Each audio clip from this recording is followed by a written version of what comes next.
Hi friends, yesterday in science we talked about how animals get the water and the air that they need in order to survive. We talked about how they use their different body parts to get the water, and then we also talked about the two ways that they are able to get their air.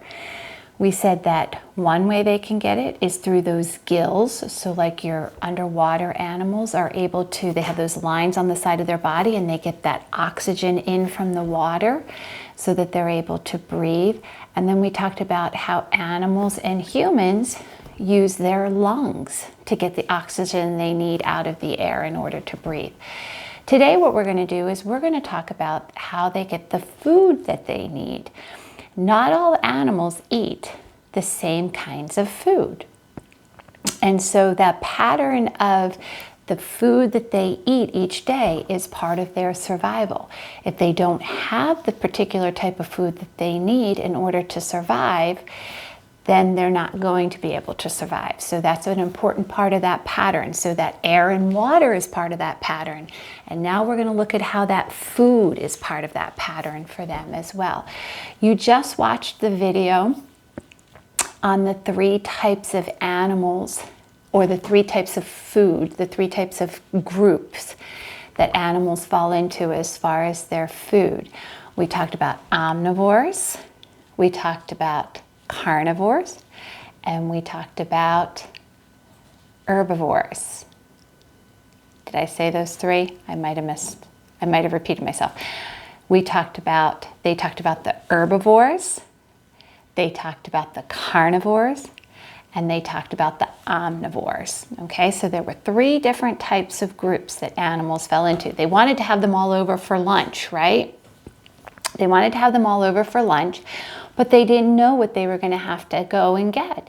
So they said they're going to have to go to the meat and the plant store because they have 3 different groups of people coming for lunch, right? Okay, so some kinds of animals eat plants, some eat other animals, and some eat both plants and animals.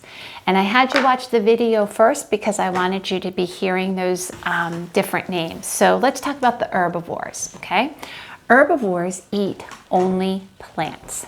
So if plants weren't around for them, animals like camels, zebras, hippos, horses, giraffes, and even manatees, those cute little animals that live in the water, they would not be able to live or survive if they didn't have plants to eat. All they eat are plants. So an interesting thing about the herbivores then, if you were to look at the teeth of an herbivore, you would know that they were an herbivore because of their teeth. Their teeth are flat. They don't have to be sharp because they're not tearing at meat. Their teeth are flat because they're eating plants. Okay? Carnivores eat only meat. That's it. They eat only meat. So animals like sharks, owls, coyotes, bats, polar bears, and most spiders, I did not know that, most spiders are carnivores. If you looked at their teeth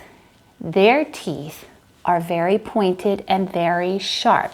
Think about a shark's teeth. Think about an alligator's teeth. Those really sharp teeth, because they have to pull at that meat. They're not just eating soft plants. They're eating tough meat, so they have to pull at it. Okay? The third kind is the omnivore. An omnivore eats both plants and animals. So they need a combination of the 2. We, most people, are omnivores. We eat meat and plants. Pigs, ants, rats, skunks are omnivores with us too. If you look at our teeth, and I'm going to ask you to pause in a couple minutes to go and look at your teeth in the mirror. If an herbivore has flat teeth, meaning they're smooth, they're not sharp, and a carnivore has really sharp teeth, if an omnivore eats both plants and animals, what do you think their teeth might look like? If you go look in the mirror, you should see in your mouth, you will have, and I can't believe Mrs. Rooney is going to do this, but I'm going to, you will have 2 sharp teeth at the front. Your rest of your teeth heading to the back are going to be mostly flat. That enables you to eat both plants and animals. Omnivores have a combination of teeth in their mouth. They have those sharp teeth to tear at meat. We use a fork and a knife, but to tear at meat.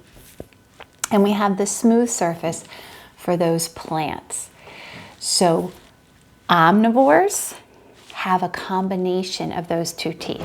So I'm going to ask you to take a break, go look at your teeth in the mirror, and look and see if you can see those sharp teeth that you used to eat the meat with. They're up towards the front.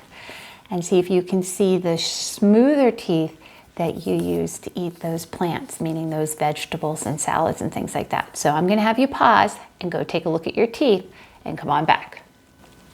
Okay, did you look at your teeth? Did you find those sharp teeth? And did you find the smooth teeth?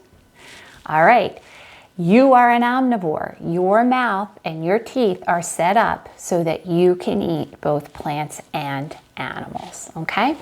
All right, now what you're gonna do is, and you can go back and watch the video again if you want, or you could ask mom to help you look for a different one, mom or dad, or maybe a brother or sister or something like that. What I would like you to do is I would like you to think of an animal. And like I said, you can go back into the video and watch it again and find an animal in there, or you can think of your own animal. And then I want you to find out, is that animal an herbivore, a carnivore, or is it an omnivore like us? I want you to find an animal, and like I said, you can go back into your video to watch it if you're not able to go online and look up another animal. This is not supposed to be something stressful. Just take a look and see if you can find an animal in the video that we just watched.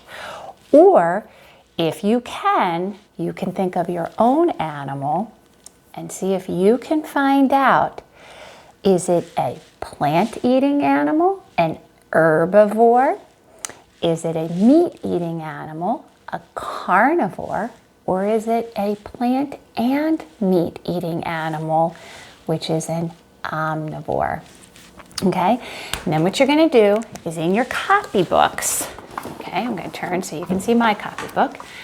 You're going to write up at the top 4-22-2020.